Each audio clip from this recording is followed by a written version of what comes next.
வருகிறது. திருவள்ளூர் தொகுதியில ஒன்றிய நகர அணி செயலாளர் கொடுத்தார். திருத்தணியில ஒன்றிய நகரம் மட்டும் வந்து ஒன்றியெல்லாம் வரல. ஒன்றிய கழகம் பிரித்து போடப்பட்டிருக்கிறது. மாவட்ட இளைஞரணி செயலாளர் அந்த பகுதியில் இருக்கிற ஒன்றிய நகர இளைஞரணி செயலாளர் கலந்து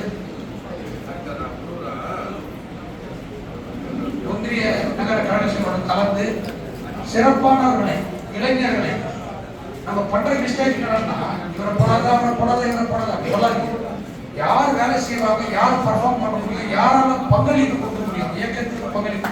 ஏஜ் ரொம்ப முக்கியம். வயசு இளைஞர்னா ஒரு 35-40 அப்படி போடுது.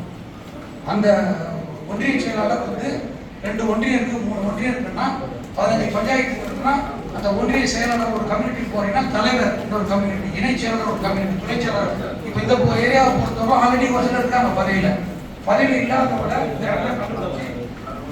பதவியில இல்லாதவங்க கழக நிர்வாகிகளோடு சேர்ந்து ஒன்றிய செயலாளர் சேர்ந்து கரெக்டாக கண்டுபிடிச்சு பங்களிக்கின்றவர்களாக அங்க ஆல்ரெடி பர்ஃபார்ம் பண்ணிட்டு இருப்பாங்க, வேலை செய்வாங்க, வாய்ப்பு இல்லாமல் இருக்கும்.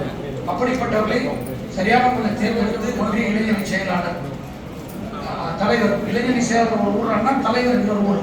அந்த ஒன்றிய பதவியில் இருக்கவங்க ஆளுக்கு 2 பஞ்சாயத்து 3 பஞ்சாயத்து பார்த்துக்கணும்.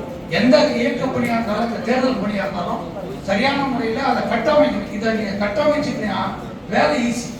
அதை செய்யறதே இல்லை. நம்ம எங்கேயோ உட்காந்து டைம்ல உட்காந்து இவர் சொன்னார் அவர் சொன்னாரு அவருக்கு ஒண்ணு இவருக்கு ஒண்ணு அப்படி போடாதீங்க. பதவிகளை தேர்ந்தெடுத்து கஷ்டம்.